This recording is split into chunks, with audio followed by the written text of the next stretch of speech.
So during the early ages of Islam, the Muslims were being punished. The Muslims were being punished everywhere. Bilal was being punished, Sumayya was killed, and Ali Yasir was killed. All the Muslims were being punished. And about the 6th year of Hijrah, once Hamza radiallahu anhu, he became a Muslim.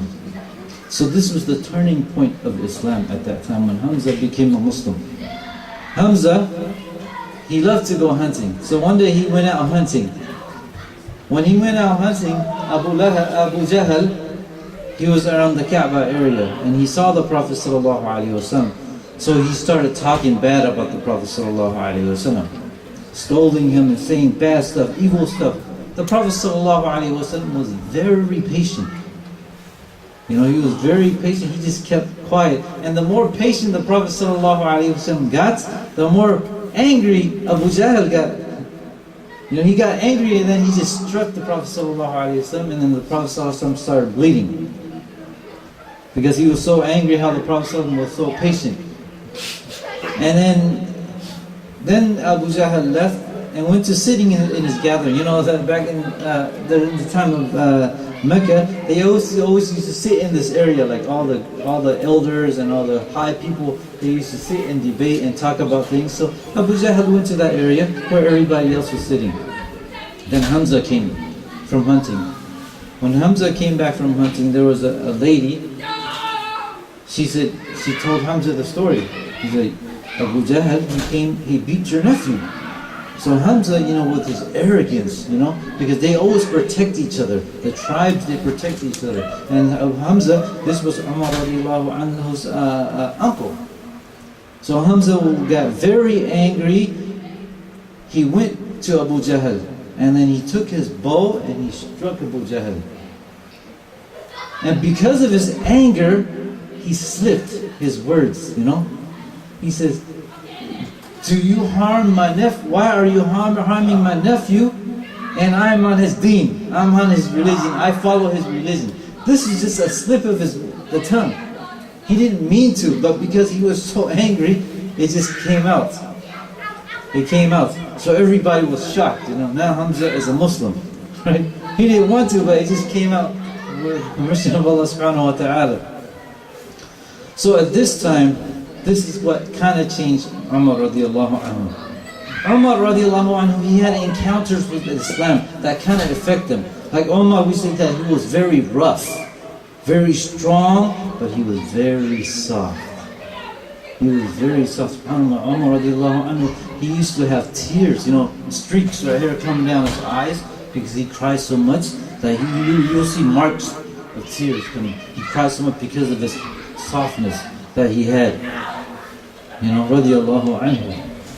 So Ibn Ishaq radiallahu anhu, he stated that during the time when the Muslims, they were being persecuted in Quraysh, so some of those people, they took hijrah. They went to hijrah to Habasha, the first hijrah. Ibn Ishaq was telling about Abdullah ibn Amir al-Rabi'ah. Abdullah, she was preparing to make hijrah. She was preparing to go make hijrah, and her husband, Amir ibn Rabi'ah, he went away for a little bit. So she was preparing, and then when she was preparing, Umar came. Umar came and asked her, "What are you doing? What are you doing?" She says, "We can't stay here anymore. You Abu Jahl, Quraysh has been punishing us, has been harming us. We cannot stay here. We're making hijrah to Habasha." So Umar radiallahu anhu, he said, "Sahibukum Allah." Pretty much, may Allah give you a safe journey, right? May Allah give you a safe journey. So this struck Abdullah. Abdullah saw something. He saw that Umar has a softness in his heart. She said, this guy is going to become a Muslim. So when she saw her husband, Abu Abdullah, he came. She said, "Do you know what Umar just said?" He said, "Sahibukum as-salah, Sahibukum Allah. May Allah give you a safe journey." So Abu Abdullah said, yeah, you tripping. You think he's going to become a Muslim? Right? He said, the himar, his donkey will become a Muslim before he will.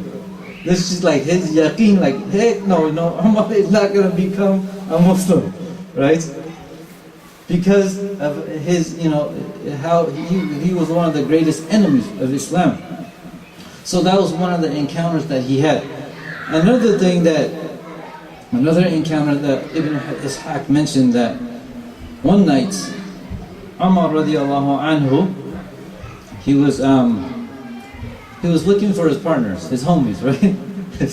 to go drinking. They would go to this place called Al-Hazwara, where they would sit and they would drink.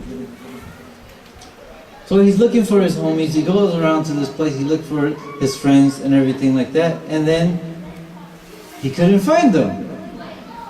So now he has no drinking partner. This is what they do daily, every night.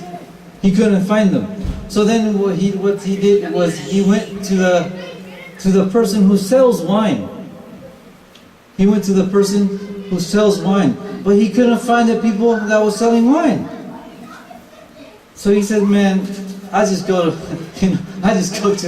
the Kaaba and make the walk. This is their mentality back then. They didn't, like for us right now, when we don't have nothing to do, we like get all sad, what are we gonna do, and everything like that, right? I remember in Medina, it was the same thing. When we went to school, if we didn't have anything to do, our hearts, we said, we're gonna go to the masjid. We're gonna do things at the masjid and everything like that. Our hearts was towards the masjid. And this, as a Muslim, this is how we should be, We should try to bring, come to the masjid more, and bring the families more and the kids and everything more. So our hearts are attached to the masjid. And this is how the Prophet ﷺ mentions in the hadith, سَبْعَةٌ يُظِلُّهُمُ اللَّهُ فِي ظِلِّهِ لَا يَوْمَ لَا ظِلَّ إِلَّا فِي ظِلِّهِ. He says 7 people that Allah subhanahu wa ta'ala will shade under Allah subhanahu wa ta'ala on the Day of Judgment. And one of them is a person whose heart is attached to the masjid. If he's not at the masjid, he misses the masjid. And anytime he has time, any free time he has, his heart wants to go to the masjid. So this is a person with this type of heart. Inshallah, Allah subhanahu wa ta'ala will shade him on the Day of Judgment. So Umar, he didn't have anything to do. He decided to go make tawaf. And this is at night, right? And back then at night, they didn't have lights. Like now you go to the Kaaba, it's bright and everything. It's open 24 hours, It's bright. But back then it was dark, there was no light. So what he did, he went, and guess who he saw? He saw the Prophet sallallahu alaihi wasallam. SubhanAllah. The Prophet sallallahu alaihi wasallam, when he prayed in Mecca, he would always pray in one area, and that was between Rukn Yamani and the Black Stone. This is the side that he would stay on. If you go Rukn Yamani and the Black Stone, this is where the Prophet ﷺ would pray. Why would he pray there? Because his heart always wanted the Kaaba to be the Qibla. So if he prayed there, he would be facing Bayt al-Maqdis and the Kaaba. So this is the side that the Prophet ﷺ was praying all the time. So he saw the Prophet ﷺ close to the Kaaba and praying. So he says, I'm going to go listen to what the Prophet ﷺ is saying.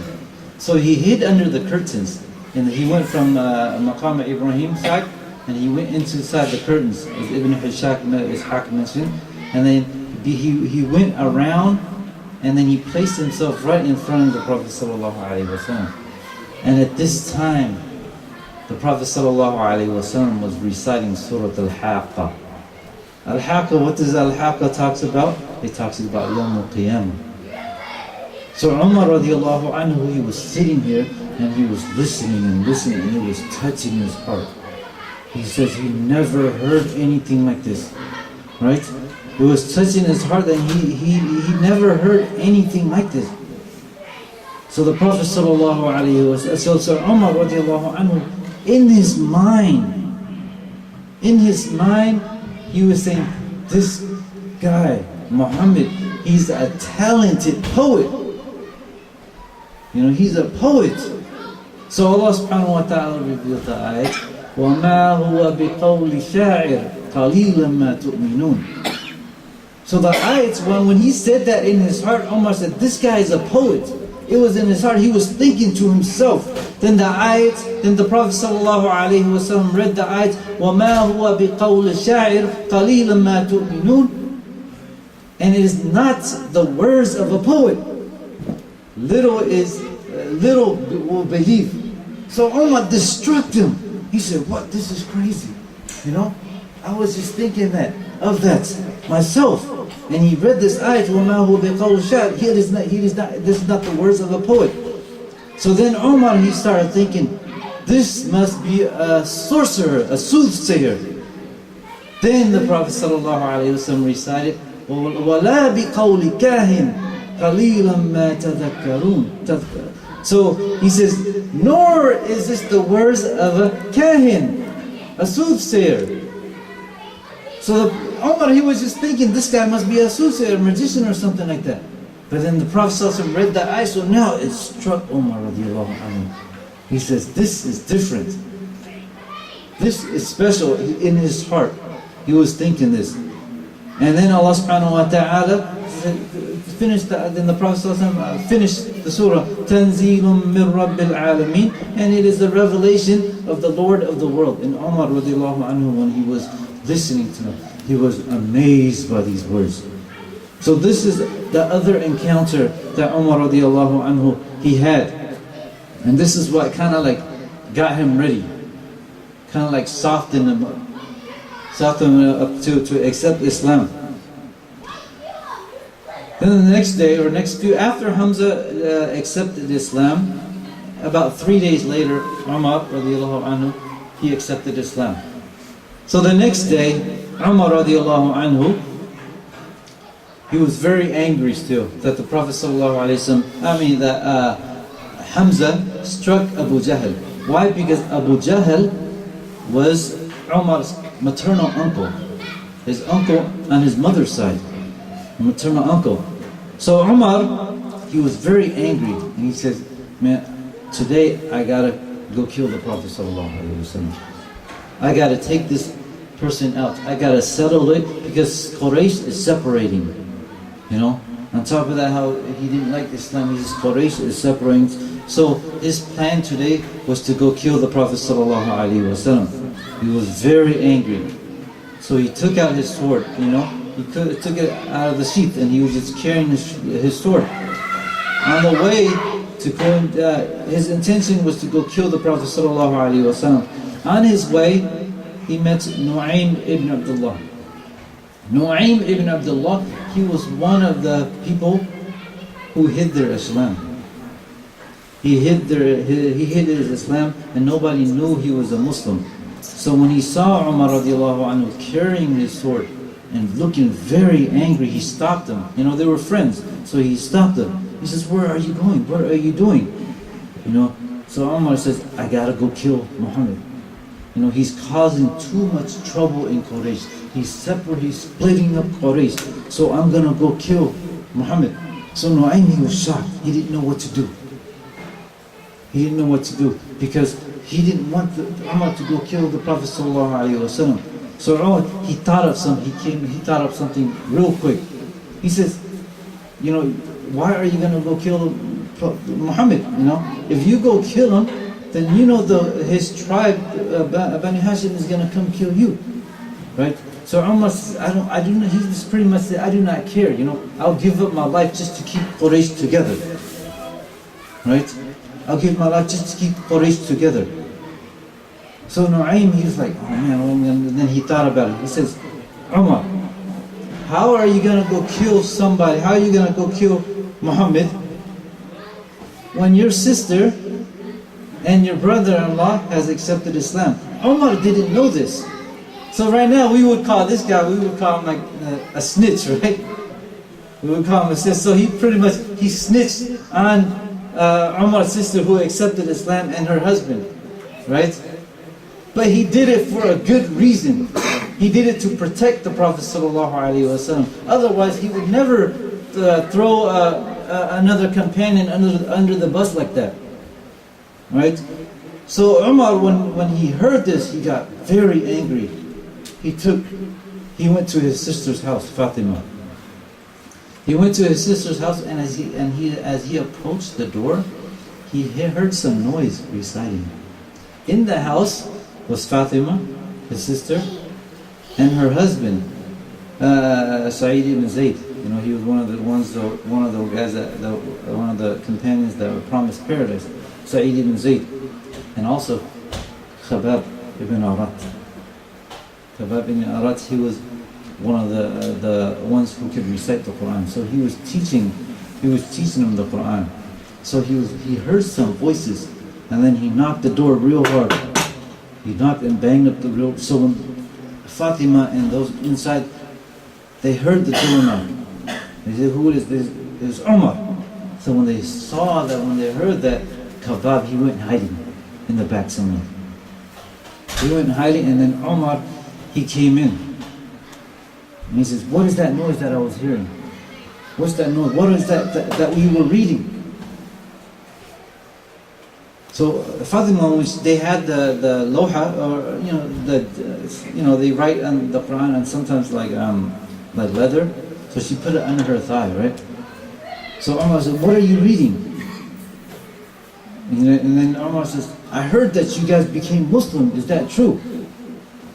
Is this true that you became Muslim? The word out in Mecca is that you became Muslim." So Sa'id ibn Zayd, he says, "Oh Umar, what if there's something better than your religion?" Pretty much. What if that which is Muhammad is following is better than your religion? So when Umar heard this, he got real angry. He struck Sa'id, and he started pounding on him. When Fatima, his sister, saw this, she dove to protect her husband.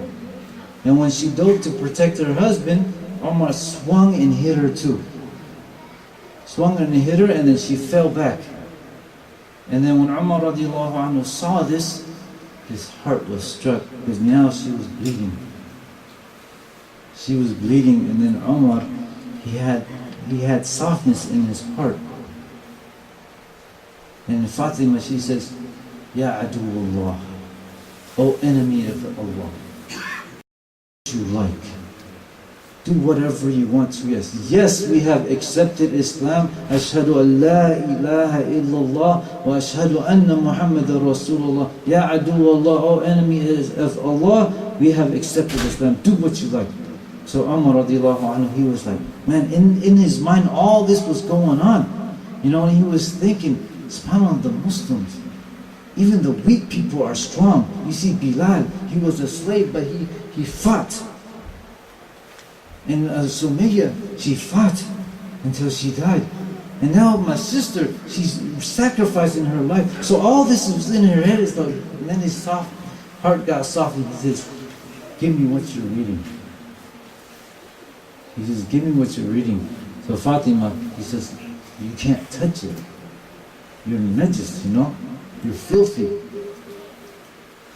So she says, "Go take a shower." So Umar radiallahu anhu, he went to take a shower, and when he came back, they gave him the loha. And then when Umar radiallahu anhu, he got it, you know, he said, "Bismillahir Rahmanir Rahim." At that time, when the Quraysh, when they write, they believed in Allah, right? Like Allah subhanahu wa ta'ala says, وَإِذَا سَأَلْتُم مَّنْ خَلَقَ السَّمَاوَاتِ وَالْأَرْضِ لَيَقُولُنَّ اللَّهِ. If you were to ask the people of Quraysh, who created the heavens and the earth, they would say Allah. Right? So when they wrote something, they would always say, Bismillah, in the name of Allah. Right? In the name of Allah. So when Umar, he got this, when he started reading the surah, it said, Bismillah ar-Rahman ar-Rahim. This just struck Umar. You know, he was stuttering to say that because he never read this before. Bismillah ar-Rahman ar-Rahim. It was very strange to him. Ar-Rahman, the most merciful, Ar-Rahim, the most compassionate. So this struck Umar very, it was hard for him to read. This is new. Like everybody thought this was a poem. So when you have Bismillah ar-Rahman ar-Rahim, And then he recited the surah. طه ما أنزلنا عليك القرآن لتشقى إلا تذكرة لمن يخشى تنزيلا ممن خلق الأرض والسماوات العلى الرحمن على العرش استوى له ما في السماوات وما بينهما وما تحت الثرى وإن تجهر بالقول فإنه يعلم السر وأخفى الله لا إله إلا هو له الأسماء الحسنى.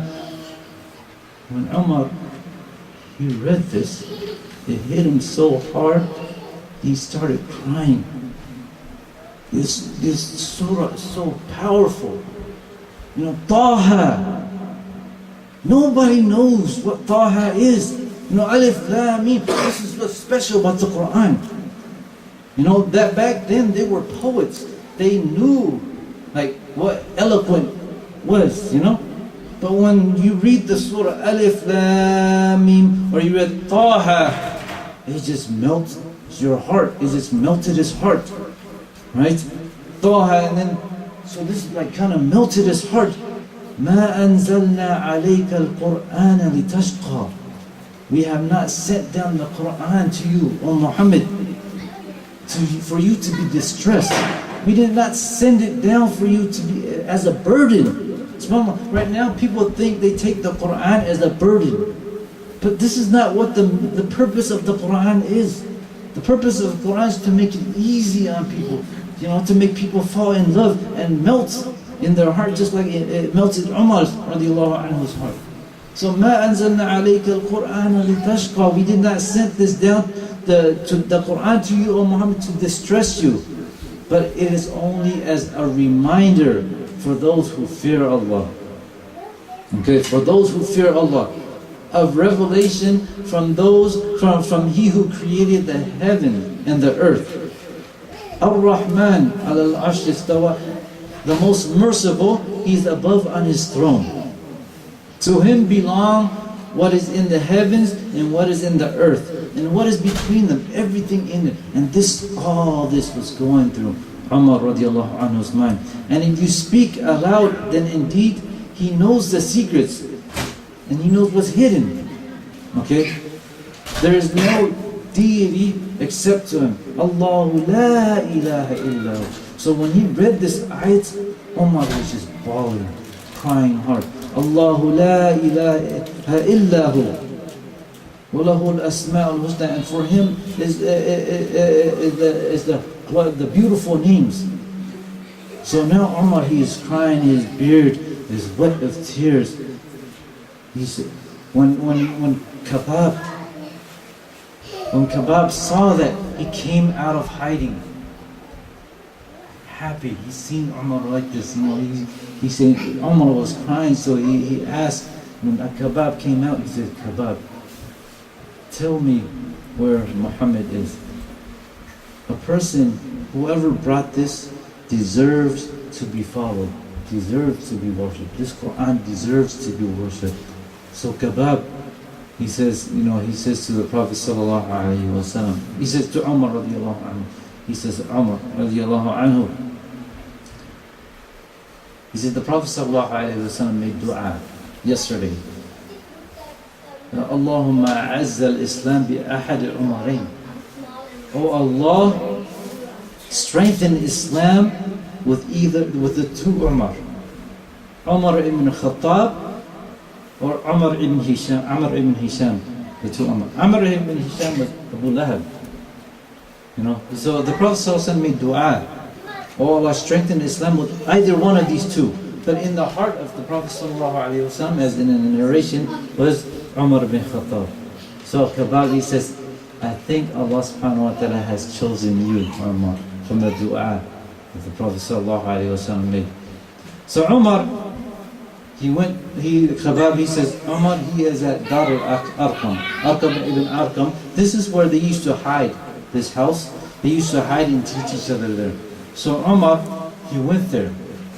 with his sword. And then the people, the Muslims there, they saw him. He knocked on the door, and Hamza, he kind of like peeked out and he saw it is Umar. He has his sword. So the Muslims decided, what is he doing? What does he want? Right? So Hamza said, just let him in, you know. If he is going to do something to us, I'm going to cut off his head with his own sword. So the Prophet ﷺ said, let him in. So they let the Prophet, they let Umar radiallahu anhu in. Hamza grabbed him. And then when he came, the Prophet ﷺ grabbed him. He says, Umar, when are you going to change? When you are going to accept this? So Umar, he says, oh Rasulullah, I came here to accept Islam. I came here to give the Shahada. Ashhadu an la ilaha illallah wa annaka ya Rasulullah, Rasulullah. You are the Prophet. So when the Prophet sallallahu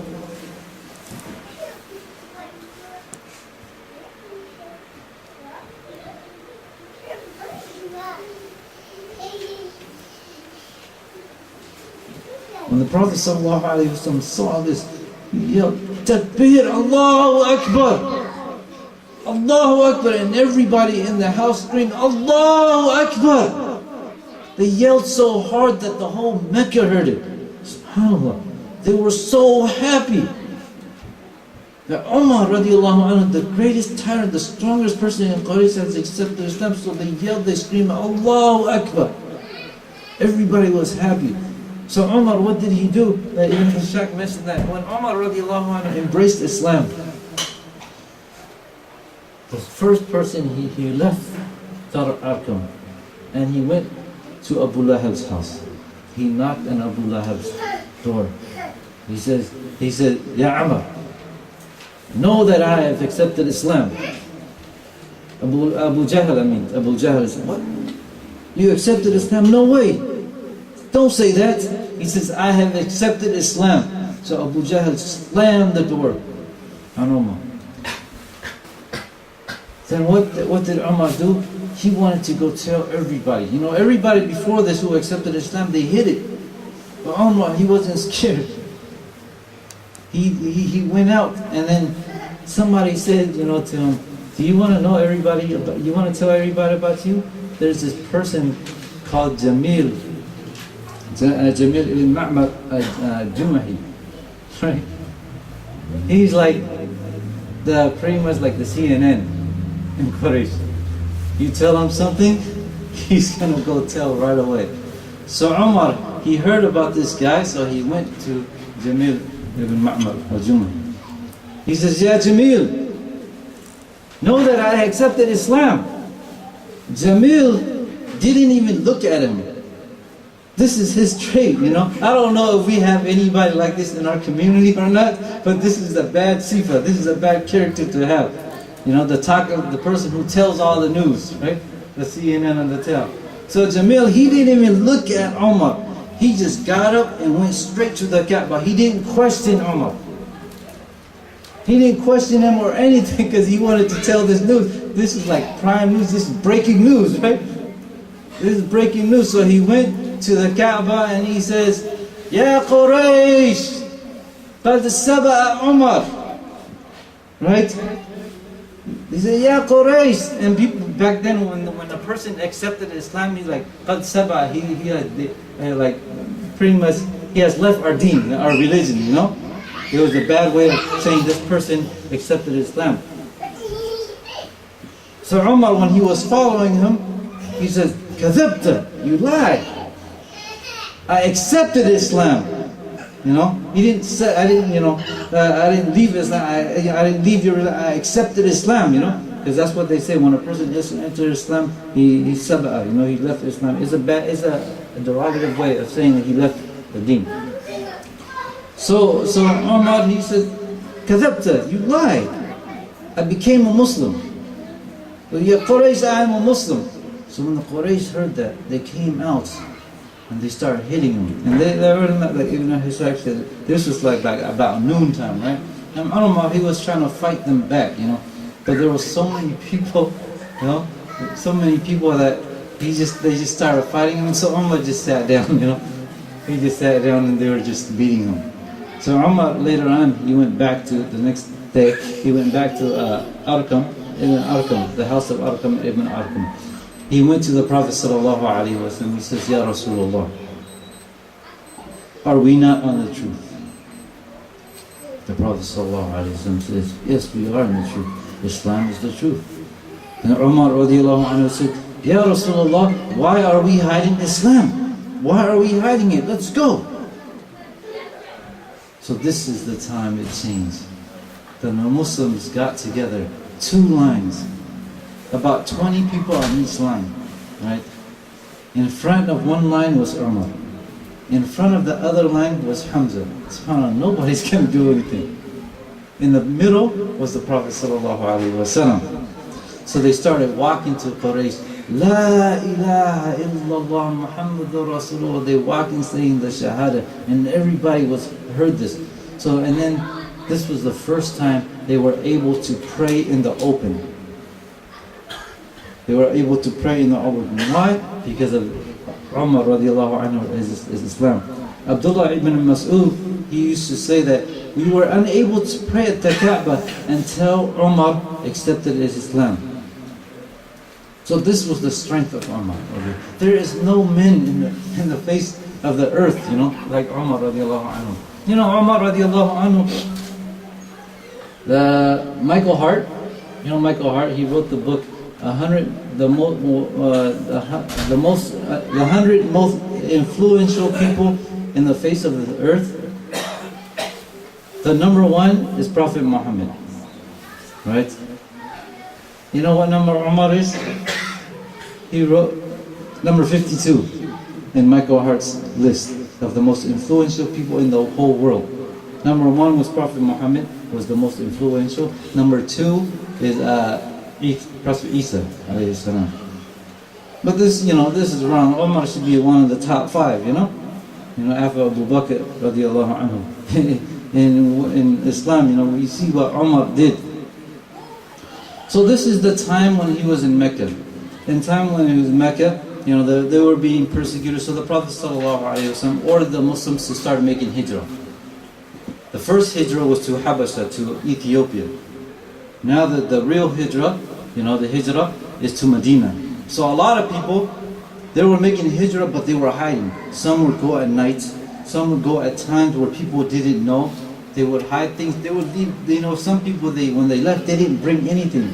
Because they were afraid people, if you see them carrying a lot of things, meaning he's making hijrah. So they left everything back home. Everybody was hiding except Umar radiallahu anhu. Umar, he told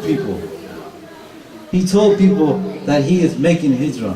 He says, "Hey, oh Quraysh, I'm making hijrah. I'm going to Medina. And whoever wants to meet me face to face, meet me in this valley." You know? If he wants his mother to cry for him, or he wants his wife to be a widow, or he wants his child to be an orphan, come to me. They were afraid. They didn't want to mess with Umar radiallahu anhu. So he and another friend of his made hijrah. In the open, without telling everybody. So this is when, in Medina, you know, in Medina, Umar radiallahu anhu, now they're in Medina, but Umar radiallahu anhu, he was very special. He wasn't like any other companion. Many times, ayats of the Quran was revealed because of what Umar says.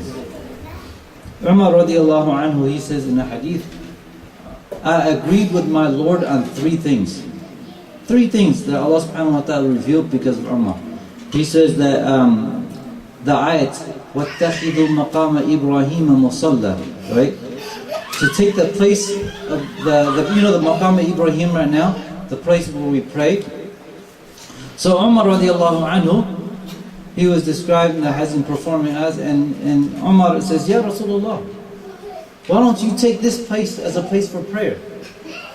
The maqam Ibrahim. At that time it wasn't. So when Umar radiallahu anhu said that, what happened? The ayat came down. وَاتَّخِذُوا إِبْرَاهِيمَ مُصَلًّى. Because of what Umar says. Another verse that Umar mentioned was the verse of hijab. يَا أَيُّهَا النَّبِيُّ قُلْ لِأَزْوَاجِكَ وَبَنَاتِكَ وَنِسَاءِ الْمُؤْمِنِينَ أَيُّدْنِينَ عَلَيْهِنَّ مِنْ جَلَابِيبِهِنَّ. Okay? So the Prophet sallallahu alaihi wasallam, it was this time Ibn Ishaq mentioned that the Prophet sallallahu alaihi wasallam, right?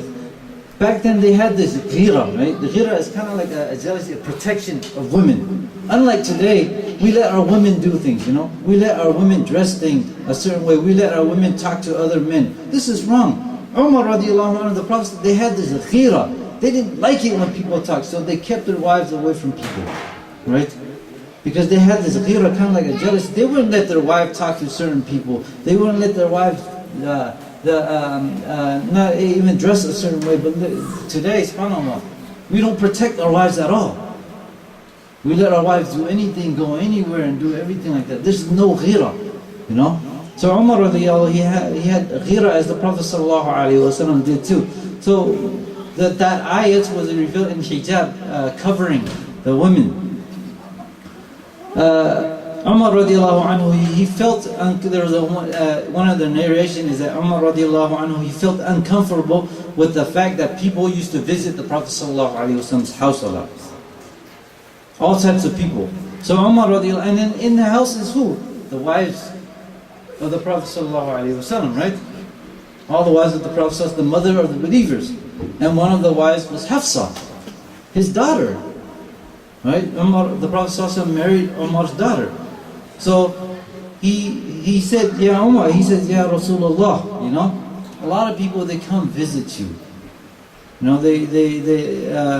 they're sinners. Some people might be righteous, but some people, they're sinners, you know, and they enter your house. He says, why don't you tell your mother, the mother of believers, the wives, to cover, remain behind a veil. And then when he said that, that's when the ayat came down. When the ayat was revealed to the Prophet sallallahu alaihi wasallam. Ya Nabi, قُلْ لِأَزْوَاجِكَ وَبَنَاتِكَ. Say to your wives and to your daughters and to the nisa al-mu'minin, and to the women of the believers, to cover themselves. Why? Because Umar mentioned this to the Prophet sallallahu alaihi wasallam. Another narration is like Ibn Jarir al-Tabari mentioned that the reason why this ayat was revealed is because the women, they used to go, when they need to use the bathroom, they went at night. And when they went at night, they really cover themselves, right?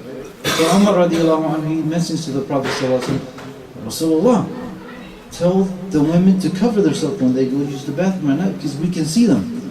So one time, Saudat, the Prophet sallallahu alaihi wasallam, wife, went to the bathroom, and Umar radiallahu anhu, he saw her.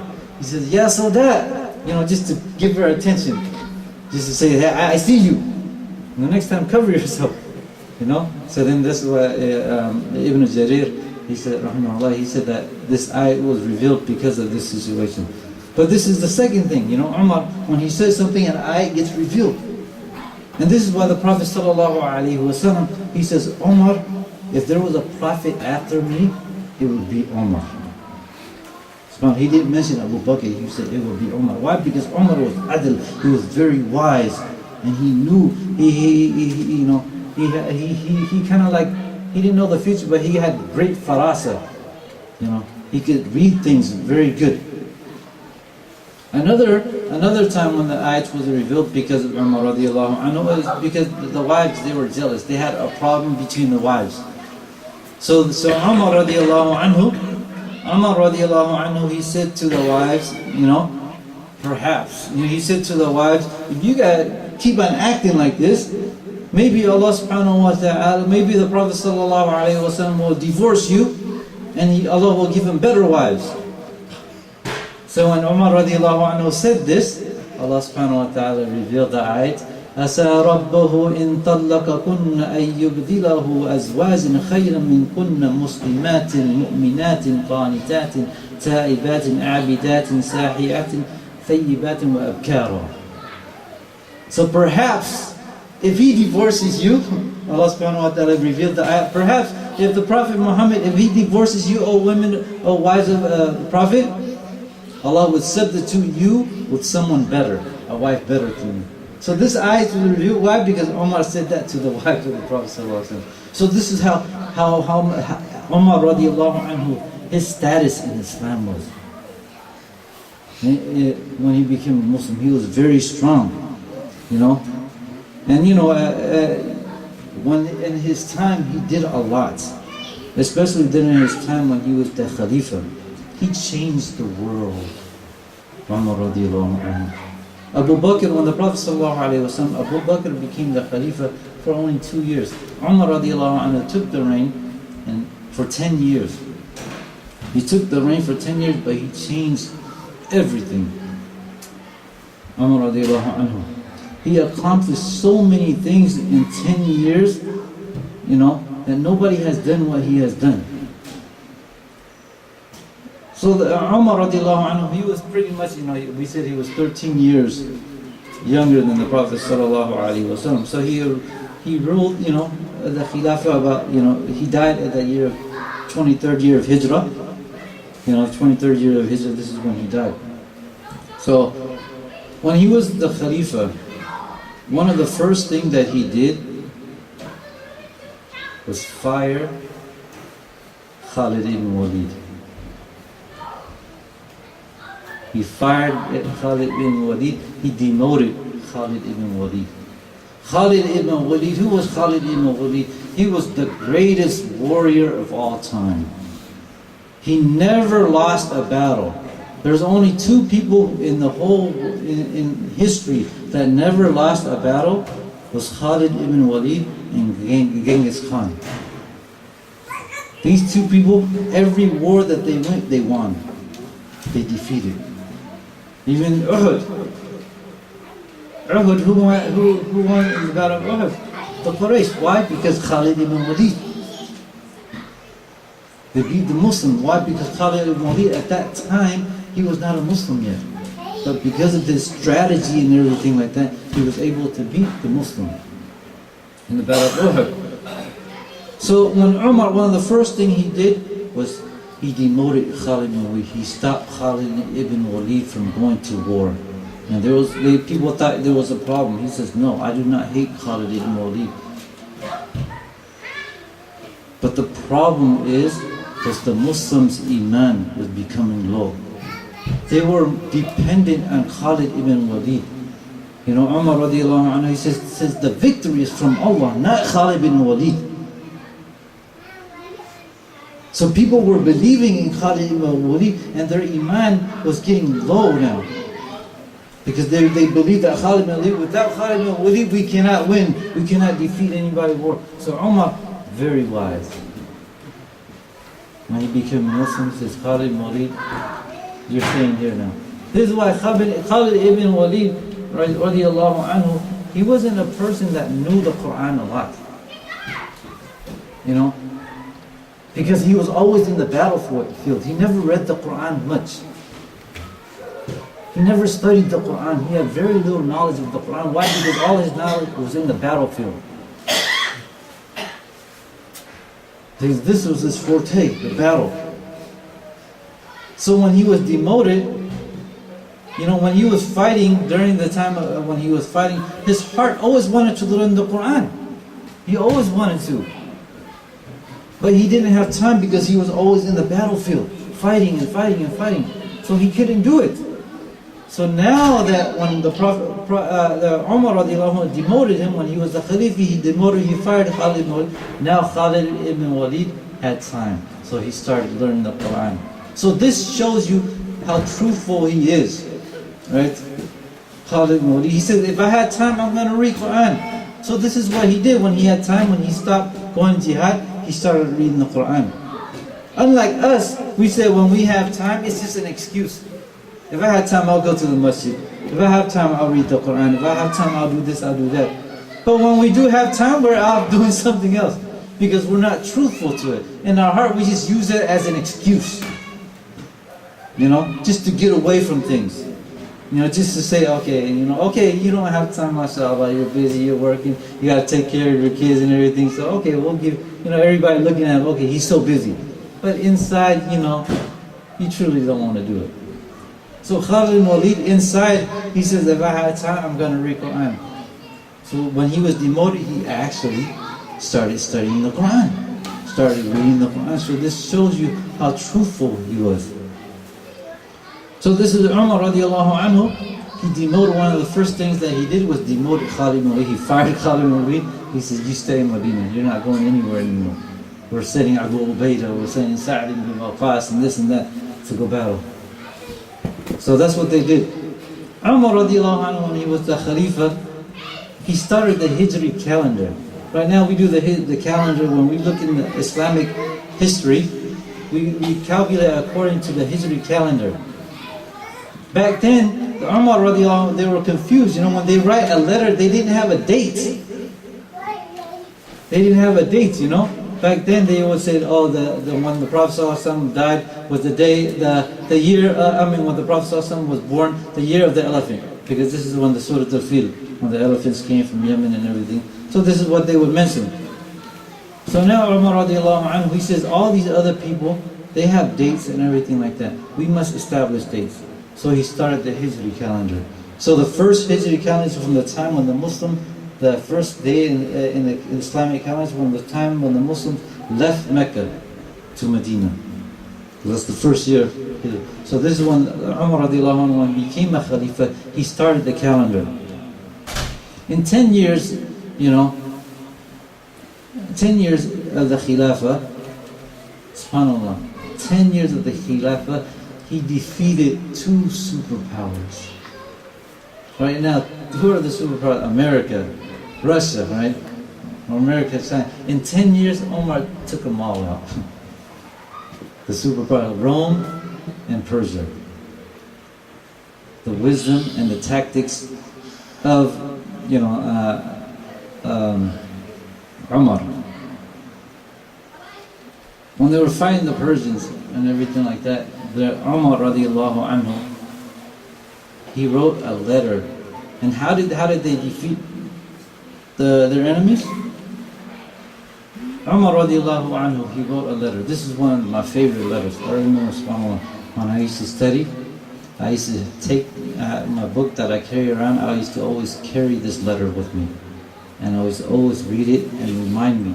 I would always read it. Every time I begin, I would read this letter from Umar to Sa'd. So this letter that Umar radiallahu anhu, he wrote to Sa'd. After praising Allah subhanahu wa ta'ala and everything like that, he says, Ya Sa'd, amma ba'd. And then after, he says, فَإِنِّي آمُرُكَ ومن معك من الأجناد بتقوى الله على كل حال فإن تقوى الله أفضل العدة على عدو وأقوى مكيدة في الحرب. He says, oh Sa'd. This is when Sa'd was at war. He was the general. So Umar radiallahu anhu wrote Sa'd this letter. He says, I order you and all the troops that are with you to be obedient to Allah subhanahu wa ta'ala. To be obedient to Allah subhanahu wa ta'ala in all circumstances. And this is better than the weapons that you have against your enemy. And this is the strong strategic way. Okay, this is the way in war, is to have taqwa.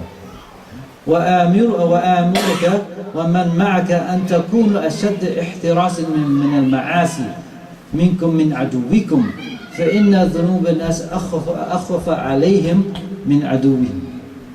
He says, I order you, Sa'd, I order you and your soldiers who are with you to be more cautious and more afraid of your own crimes, your sin.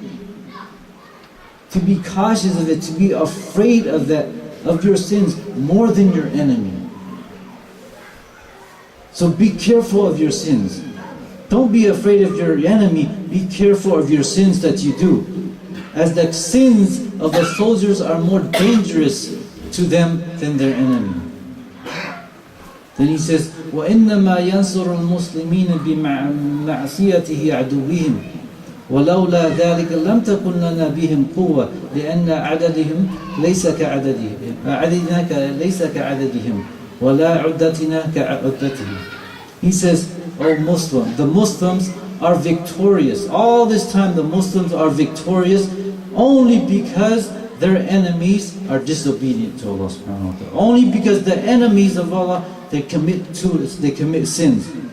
Had it not been that we as Muslims, we have no power over them, over our enemies.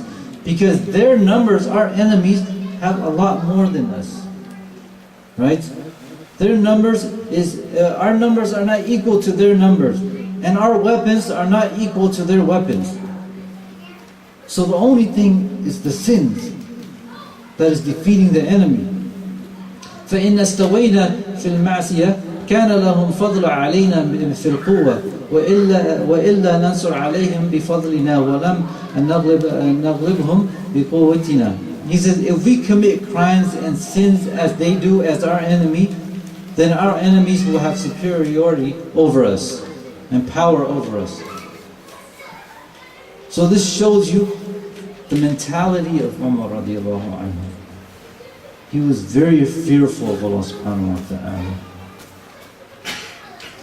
And this letter is he says that فَعْلَمْ إِنَّ عَلَيْكُمْ فِي سِيرِكُمْ حَفِظًا مِنَ اللَّهِ يَعْلَمُونَ مَا تَفْعَلُونَ. He says, Sa'ad, know that you should know that marching with you, going with you, there are angels who are watching you. They know what you do. They know what you do. Okay? So he says, فَاسْتَحْيُوا مِنْهُمْ. Be shy of the angels. Okay? وَلَا تَفْعَلُوا مَعَاسِيَةِ اللَّهِ. Then do not commit sins in front of them.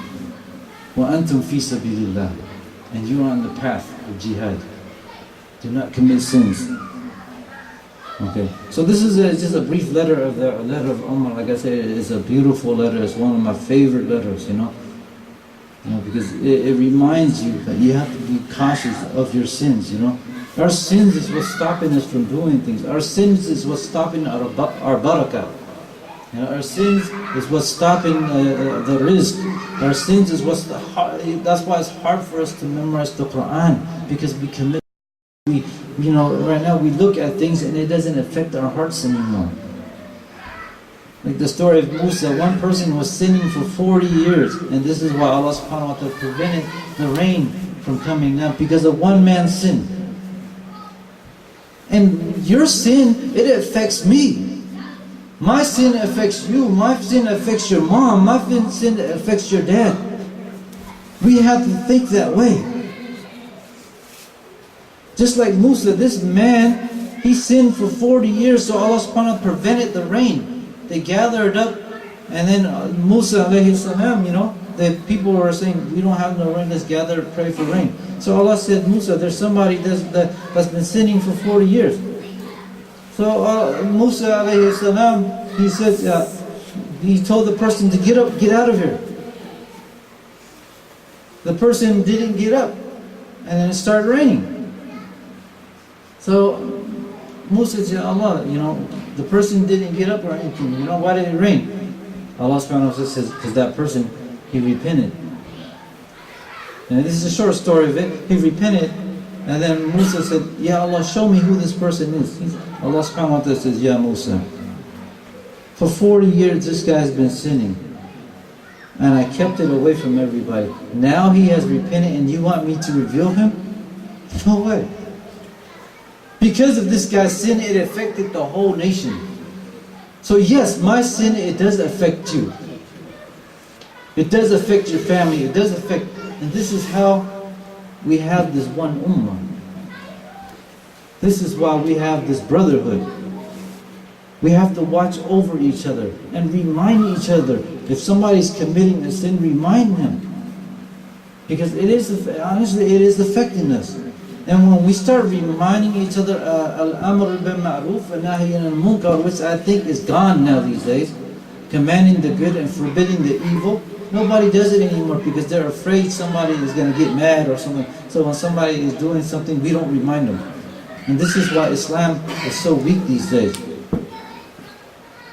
So remind each other, have a friend that reminds you. If you tell your friends that, hey, if you don't remind me, I don't want to be your friend. This is what we used to say, if you're not going to remind me, I don't want to be your friend. Because at the end of the day, on the day of judgment, you're going to be my enemy. You're going to be my enemy. If you're not going to remind me, you're going to be my enemy on the day of judgment. So it's better not to be friends. So this is why Umar, this is why they defeated two superpowers, the Romans. They were the greatest superpower. Nobody could touch them. But with Umar as the Khalifa, they beat the Romans. They beat the Persians. They beat the Persians. Umar radiallahu anhu, he did a lot. He was the first one to establish welfare. You know that? The first person to establish welfare was Umar radiallahu anhu. There is a story that this woman, she had a child. This woman, she had a child, and Umar was walking around with Abdurrahman ibn Auf.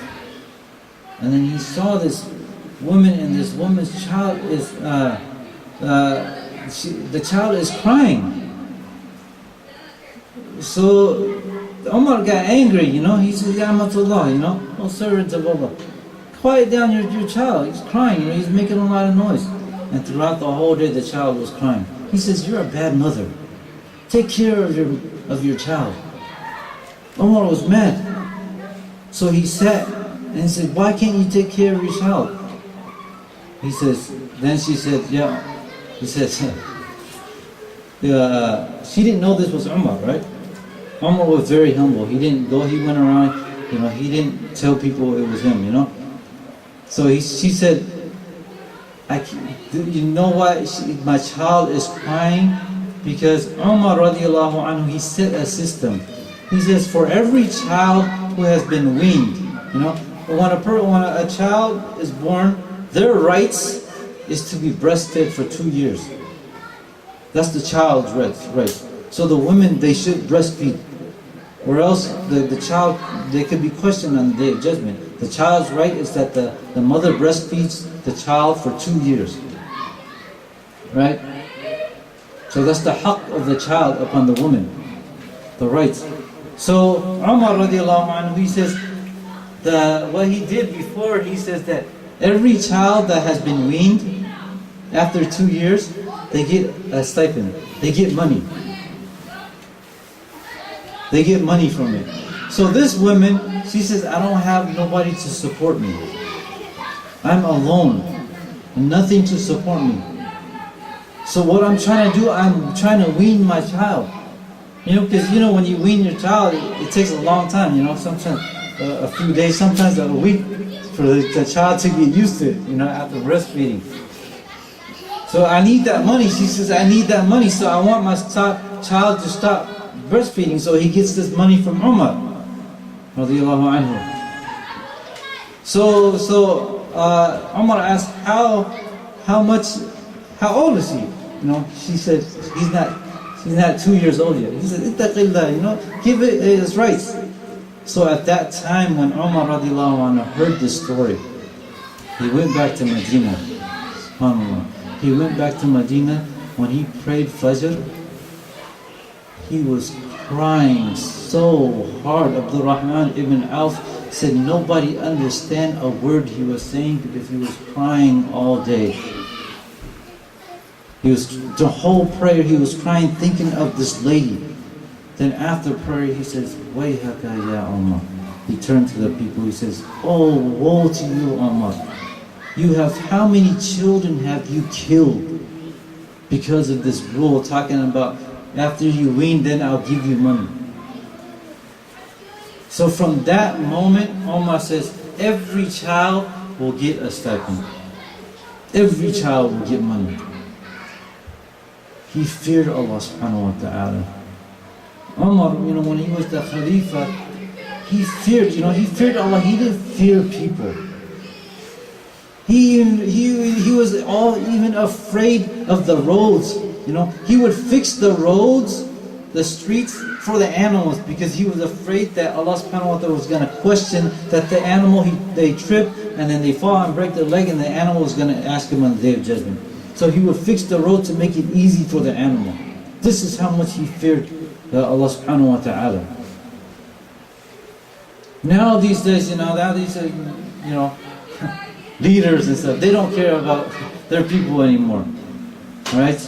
You have in countries and everything, they only care about themselves, Like even in communities right now, they're only trying to look good for themselves, the leaders. They don't really care because they don't even know the names of the people and everything that comes, and they only care for a certain type of people, whether their color or something or their language. Then they'll take care of it. Otherwise, and these people, that's why it's better not to take those positions of leadership, unless you really have to. If you do take a lead position, then you must fear Allah subhanahu wa ta'ala. One time, Umar radiallahu anhu, he was the first one to set the police system. He used to have people go around at night, looking after the city and everything. This is Umar, he started the police system. Himself, he used to go out at night, checking out the conditions of the people. One time he went out at night, and then 3 miles away, about 3 miles away, he saw this woman with some children, and this woman was crying. The children was crying, and he approached her. He said, Adna, can I come close to you? The woman said, Tafaddal, come. So Umar said, why is the child crying? And what are you cooking? She said, the child, they're hungry. The children, they're hungry. She said, what are you cooking? She says, she didn't know this was Umar. Remember, Umar was humble. She says, I just have a pot of water and rocks in there. I'm boiling it so my children think I'm cooking something. Hopefully they will fall asleep. Thinking that I'm cooking something. Because children, when they cry a lot, they fall asleep. So she cooked this just to make her children fall asleep. So Umar radiallahu anhu, he started crying. SubhanAllah. Tears started shedding, then he ran back to Medina. 3 miles, he ran to Medina. He went to the Bayt al-Mal. He says, Aslam, his servant, Aslam. He got a bag, give me some food. He put all this bag in there, and he says, put it on my back. Aslam, put it on my back, his servant. So Aslam, he says, Ya Amir al-Mu'min, I'll carry it for you. He says, put it on my back, Aslam. He says, Ya Amir al-Mu'min, I will carry it for you. Umar got mad. He says, put it on my back. Are you going to carry my sins on the day of judgment? So when he heard that, Aslam puts it on his back. So Umar, all this time, he was crying. He went to the woman, he was running 3 miles to this woman, and then when he got there, he lit the fire, and he started cooking. And then he started cooking, and then after he finished the cooking, and then he gave the children until they were full. So all this time, this woman never knew this was Umar. So that when he was, when he was with that woman, he says, "What do you think of Umar would do?" He says, "You should be the Amir." Umar, I've been complaining to Allah subhanahu wa ta'ala about Umar all this time. He says, then Umar, he says to the lady, he says, how does Umar know? He says, well, he is the Khalifa, he is the Amir, he is the Imam, he should know his people. So Umar, he started crying. He says, when you go to Medina, you will find Umar. He says to her. But he never told her that he was Umar. So this is the type of person Umar, he feared, He was a leader, but he feared, he took care of people and he feared. Umar was the one that gathered the Tarawih. Before, during the time of Prophet ﷺ and Abu Bakr, Ramadan, they used to pray in groups. And then the groups got bigger and bigger. So Umar radiallahu anhu said, at his time, we're going to pray together. And this is sunnah. The Prophet ﷺ said, "Alaykum bis-sunnati wa-sunnat al-khulafa ar-rashidin min ba'di." He said, follow my sunnah and the sunnah of the khulafa ar-rashidin. Abu Bakr, Umar, Uthman, Ali. Whatever they did is sunnah. Anything else is against the sunnah. So, during the time when Umar radiallahu anhu, they took over Jerusalem. In the year of 637, the 16th year of Hijrah, they were fighting against the Roman. They're the superpowers, pretty much America at that time. Nobody could defeat them. But with Allah, Umar sent his generals, and then they defeated the Romans. So the Romans, they said they will give the key of Jerusalem to the Muslims, but in one condition. Umar had to come, the leader had to come. Usually the leader just stays in the city, right?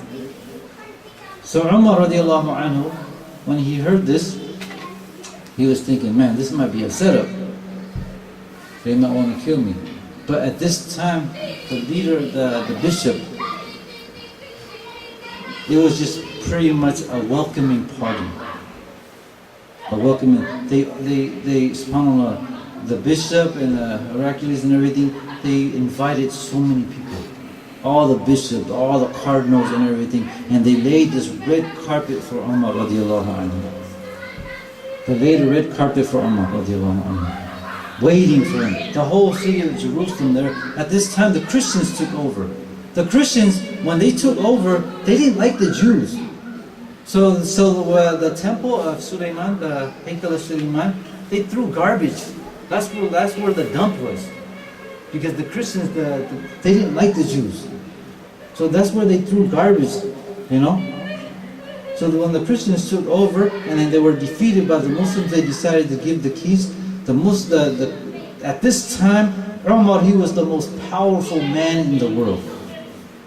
The most powerful man in the world. So they laid the carpet for him. This was the greatest welcoming party ever. They invited everybody. They invited some of the generals like Amr ibn Aus and Sa'd ibn Abi Waqqas, and then, you know. And when they invited, they gave them special clothing to wear as well, you know. When they invited him, they said that they sent him the best horses. You know, like right now when you invite people, they give you first class or something like that. But then now they sent give them special horses, great clothing and everything like that. So Umar ibn Aus, they were given this stuff and they wore. And then Umar radiallahu anhu, he was thinking, man, this might be a setup. He's back in Medina.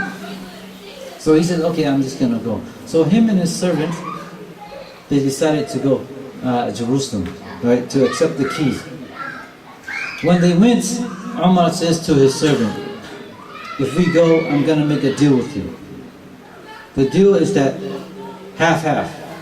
We got one camel. I'm going to be on the camel half the time, and you're going to be on the camel half the time. SubhanAllah, look at the humbleness of Umar radiallahu anhu. Very humble. Us now, you know, we put the weaker people under us all the time.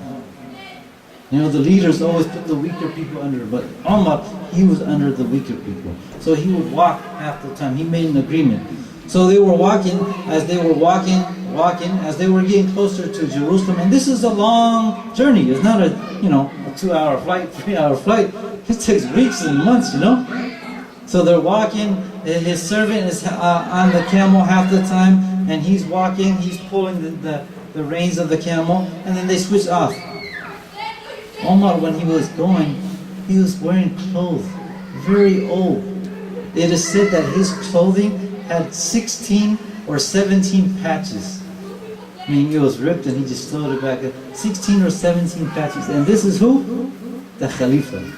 The most powerful man in the world at that time. Look how humble he is. But look at us now, subhanAllah. We could barely afford to pay our bills, but look at what we're driving. You know? So this is very, and so Umar radiallahu anhu, he's wearing this clothing. And when he gets to close to Bayt al-Maqdis, they were switched. Now his servant is on the camel. The servant is on the camel. So he's walking, and they said that they had to cross the stream. So his clothing got wet or got muddy. So now he's even looking more dirty. So as they went close, and it was said that some ulama mentioned that this red carpet that the bishop put for Umar was 2 kilometers. You know, about 2 kilometers. So when they got close to this red carpet, the servant of Umar says, "Yeah, Umar, we're almost there. You get on the camel." He says, "We made a deal. We made a deal. I'm not getting on the camel. A deal is a deal." You see how truthful they were to their deals, their words. They never turned back on it. So we made a deal. So Umar, he continued holding the camel. And he was dirty in 16 patches, 17 patches.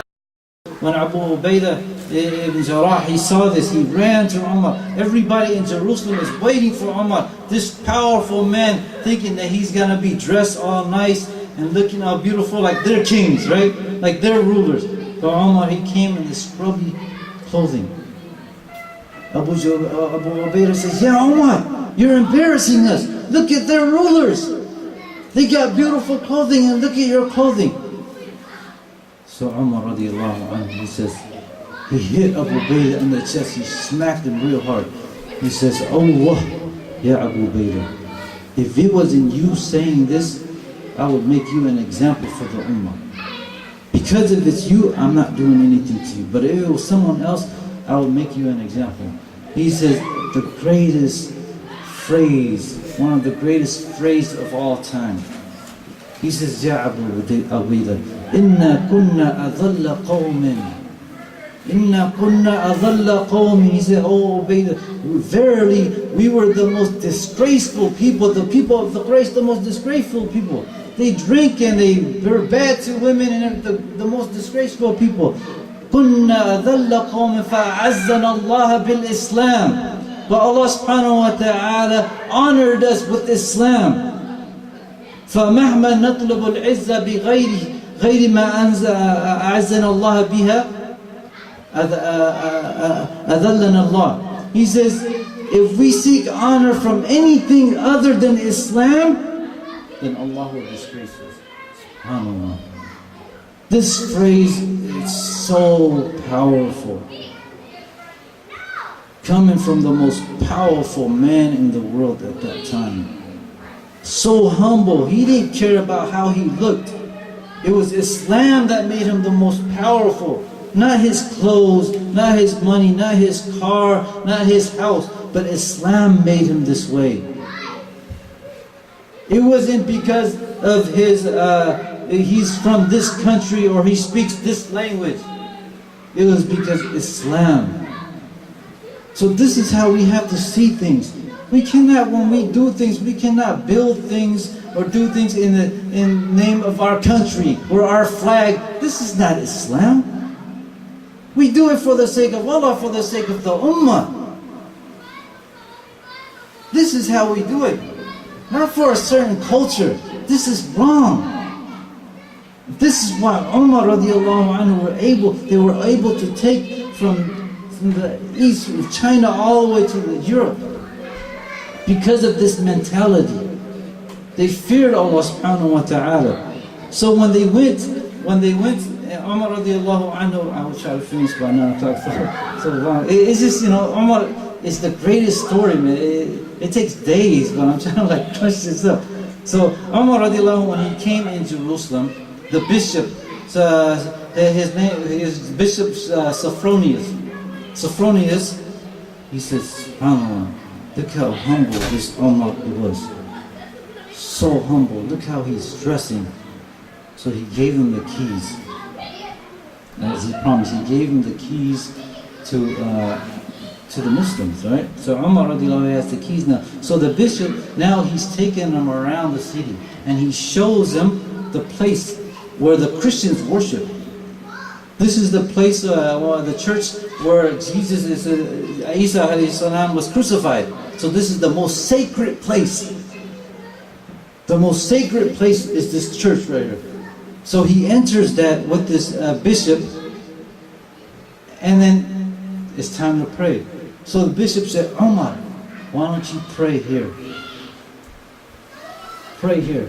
It's okay, it's your place now. So Umar said, no. Look at how wise Umar is. Very wise. He says, I cannot pray here. He says, why? He says, if I pray here, my people, they're going to build a masjid here. They're going to destroy it and build a masjid here. So he says, I cannot pray here. So what he did, he walked down the stairs and prayed there. He prayed there, and you know what? 500 years later, you know where they built the masjid? Masjid Umar, where Umar prayed. Now, if Umar radiallahu anhu prayed in that church, the Muslims would have destroyed that church and said, this is where Umar prayed, and they would destroy it, and this would be a disgrace to Christianity. This is pretty much a destruction of Christianity. If they destroy that place, Christianity is over. But Umar radiallahu anhu, he had respect for the Christians. He had respect for them. So even when, this place, 500 years later, when Salahuddin Ayyubi entered and took over Jerusalem, this is where they built the masjid. If you, when you go to Masjid Aqsa, may Allah subhanahu wa ta'ala grant us, a way to Masjid Aqsa and pray there, you will see that there's the Masjid al-Qibli, the Masjid Umar. This is where they built, where Umar radiallahu anhu decided to go pray. This is where they built his masjid. Right? So, Salahuddin Ayyubi. Even when Salahuddin Ayyubi, when he entered there, they didn't build the masjid yet. So they said, let's destroy this place because this is the Christian. He says, SubhanAllah, how can I destroy this church when somebody greater than me didn't destroy it? So even Salahuddin left that church there. This is where the Christians, you will see there's a wall that the Christians comes and worship and everything like that. There's a place where the Jews come against their walls. It's a very sacred place. So the Christian, if Salahuddin destroyed that time, that church, Christianity would have been finished. But because of Umar, when Umar radiallahu anhu took over, he went in and Islam is great. He went in and then he let the Christians believe. He let the Christians worship what they worship. Even the hukum, if there's something wrong, if there was something between the Christians, he would take he would let their rabbis and stuff deal with it. Right? He would let the rabbis deal with it. If the Jews or something like that, he would let them deal with it. He would even ask, if there was a problem, he would go to the rabbis. How does your deen, how does your religion take care of this problem? And he would take that opinion. And this is the problem when a person thinks that Islam and the Christians and the Jews can't live together. This is wrong. If you read the history of Islam, the Muslims, the Jews and the Christians always lived together peacefully.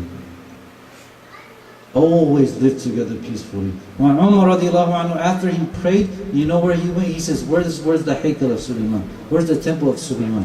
So he went in there, and then he saw all this garbage. He himself, the most powerful man in the world, went to pick up all the garbage to clean the place. And then he left it for the Yahud to worship. All this time, even Salahuddin Ayyubi, when he took over Jerusalem, he let the Yahuds worship their God. He let the Christians worship, do their worship. All this time, it was just, it's past 100 years or so. When the World War II. Why? It's the Zionist movement.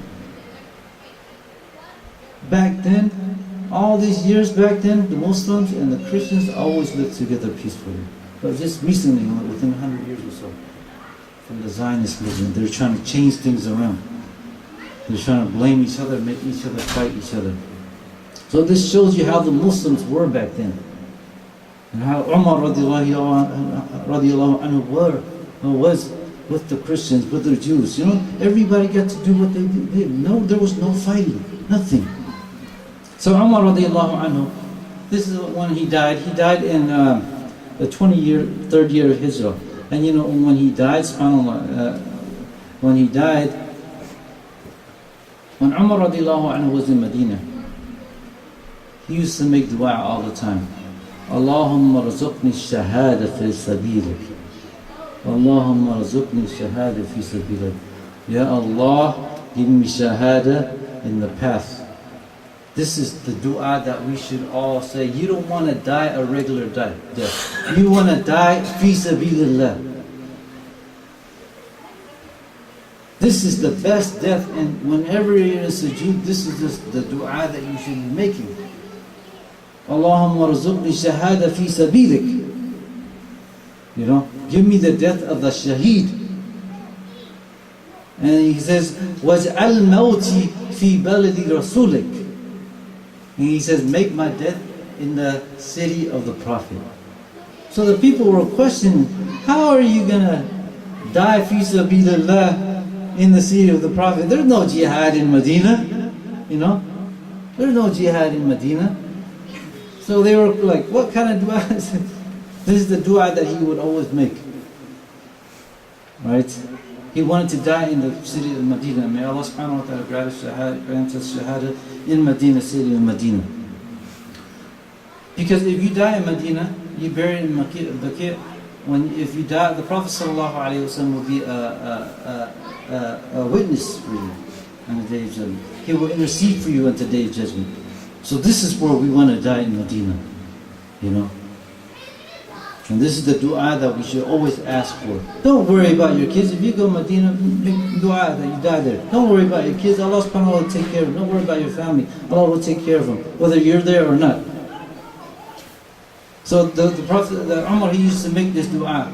So what happened was on his death was, there was a man called Abu Lu'lu, a Firoz, Abu Lu'lu al-Majusi, a Persian slave.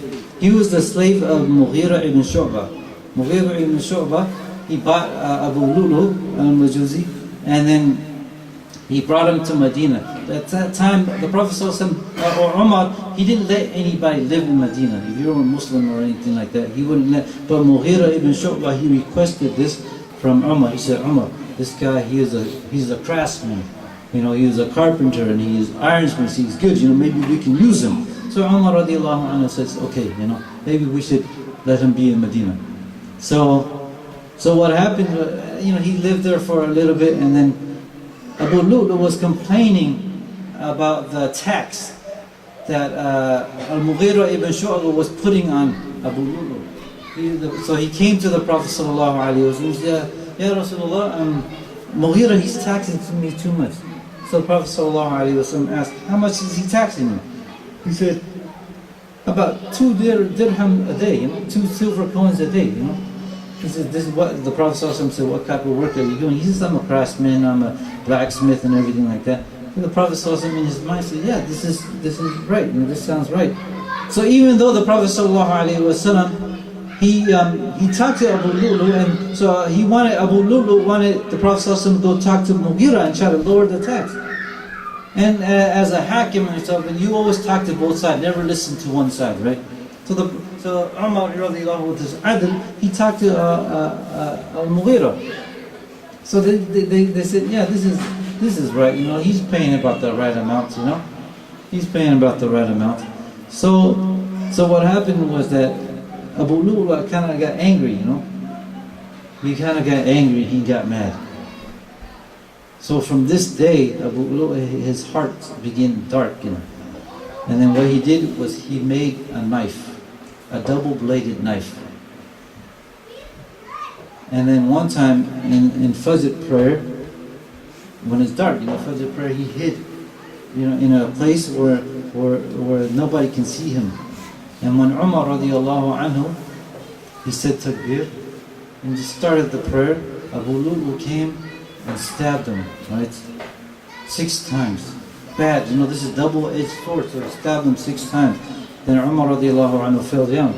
And so the companions, Abu Lu'lu just got crazy and he started stabbing everybody. It said he stabbed like 13 people altogether. And he couldn't run away because, you know, back then the lines were very tight. When you pray, it should be tight. Now, subhanAllah, you don't even feel it anymore. You know, when we used to go pray, the first line was always tight. We always try to go in the front of the masjid, it was always tight. Feet to feet, shoulder to shoulder was tight, and it feels so good. But now people are just so relaxed, it's not even touching, you know? Not even touching. So it was so tight that Abu Lu'lu couldn't even run through it. Now, if he was here, he could just run to the back of the masjid easy. Because everybody's so separated. Everybody wants their little peace in prayer. But if you go like Masjid Nabawi and everything, the masjid, you sit in the front, you're tight, but it feels so good. Your khushu' gets so much stronger. You know? So we should be tighter. You know, some of the Sahabas, when they prayed, they were so tight, they were shoulder to shoulder, feet to feet, ankle to ankle, knees to knees. That's how tight they were, some of the companions, when they prayed. So Abu Lulu, he was trying to run through the ranks, he couldn't run. So Abdurrahman ibn Auf, he threw a blanket over him. And then when he threw a blanket over him, Abu Lulu knew that something, he couldn't get away, so he killed himself. So when he killed himself, Umar radiallahu anhu, they carried him to his house, you know. And when they carried him to his house, you know, he was bleeding and everything like that. They gave him milk. When they gave him milk, you know, you could see that milk just come out. So everybody knew that he was going to die. Radiallahu anhu. Because his stab wound was so big, you know. They knew that he was going to die. So when he woke up, he says, did we pray yet? The first thing he asked, did he pray yet? Then he said, no. So he tried to pray and then he fainted. He asked his son Abdullah to raise him up so he can pray, but he couldn't. He started screaming and everything like that. So he fell, and then so he kept on waking up and, you know, passing out, waking up and passing out. So every time he wakes up, he says, did we pray yet? They said no. So at the end, he lied down praying. He prayed, lied down, and then, you know, to make it short, you know, he asked. He said, Abdullah, you know, they knew that he was dying. He says, you know, take me, go to Aisha, radiallahu anha, and ask if I could get buried next to my two companions, the Prophet ﷺ and Abu Bakr. So his son, Abdullah, went to ask, and then Aisha, radiallahu anha, she says, you know, I was saving this spot for me, but I will give it to Umar. So Abdullah, he came back with good news. He says, but Umar, when he's about to die, he says, Abdullah, when I die, go ask her again, just to make sure. So, you know, then the Prophet, then Umar radiallahu anhu, he died. He died in that state as shaheed, as he was always asking for in Medina, you know. He died in the state of shaheed. And some of his merits, we'll finish by some of his merits. It's like the Prophet sallallahu alaihi wasallam mentioned in a hadith, the Prophet sallallahu alaihi wasallam, he said he saw himself entering paradise.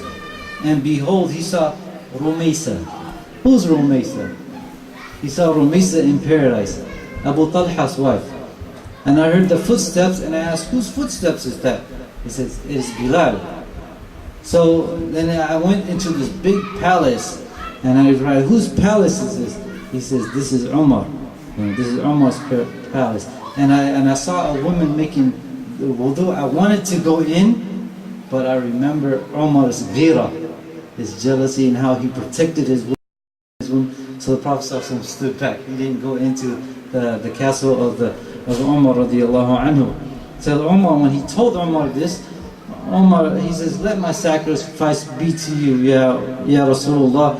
How dare you think of my ghira? You know? How dare when you think of my ghira as respect, this is offending, you know? You are the Rasulullah sallallahu alaihi wasallam. You should have just entered. But in this the hadith, it shows that who are the people of paradise? Umar, Bilal, and Rumaysa. Who's Rumaysa?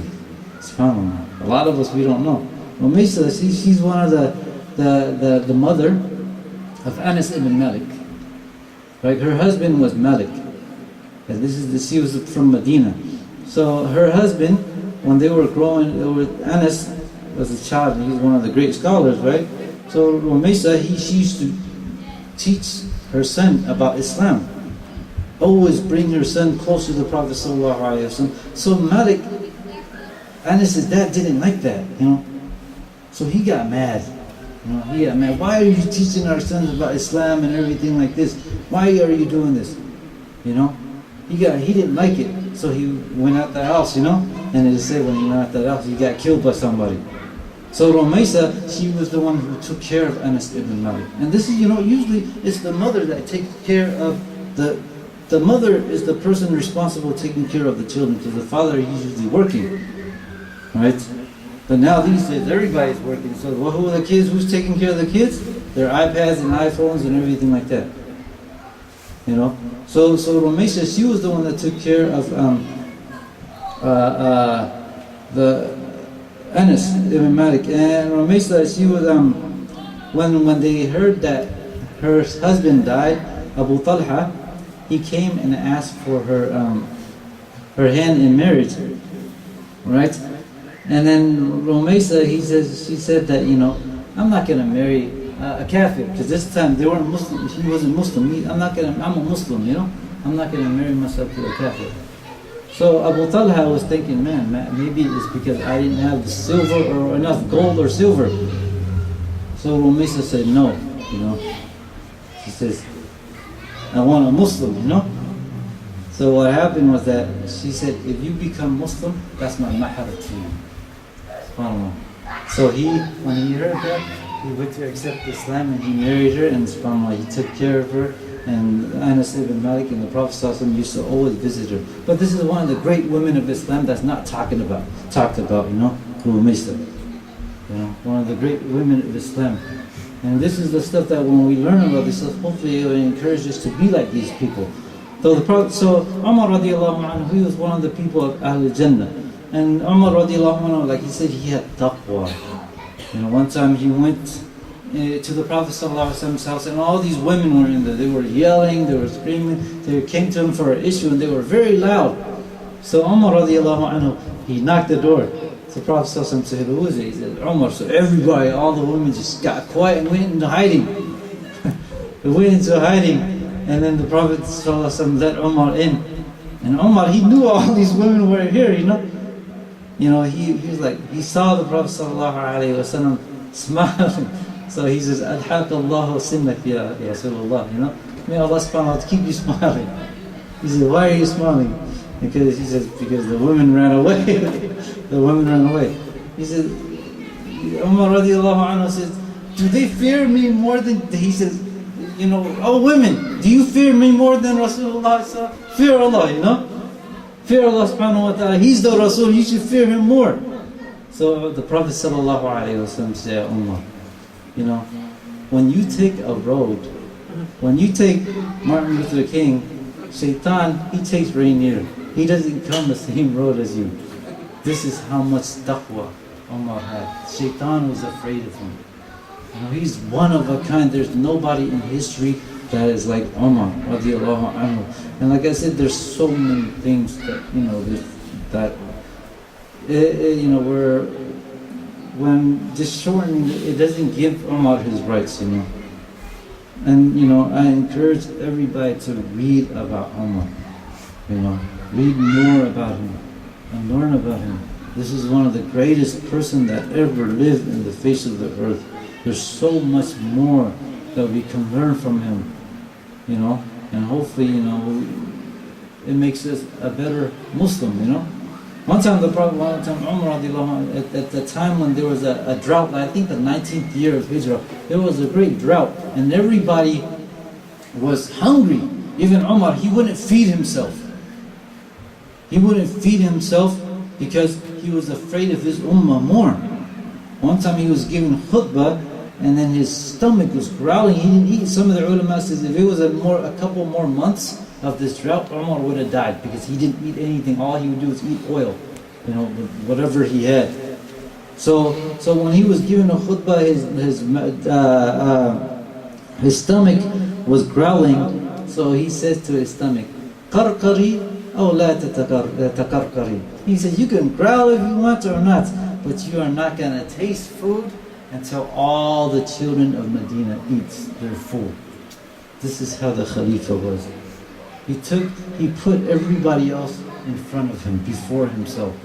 But now these days, subhanAllah, you'll see in like Ramadan, who are the first people to get the food? The great big people in the masjid or something like that. And they serve the food, they leave a big old thing for themselves, And they'll give everybody the small pieces, and then when they're finished serving, they get all the good stuff at the end. This is wrong. This is not how Umar radiallahu anhu would do. He would give the weak first, and he would probably give the weak more than the strong. But it's different now. You will see how this masjid or any masjid is. It's something. Sometimes when you see that, it hurts your heart. If it doesn't hurt your heart, then we might have a problem. If you see that and you don't want to fix that and you don't want to say anything, then we might have a problem with our heart, Because it hurts when you see people being treated like this differently because of their color or the language that they speak. This is wrong. This is not Islam.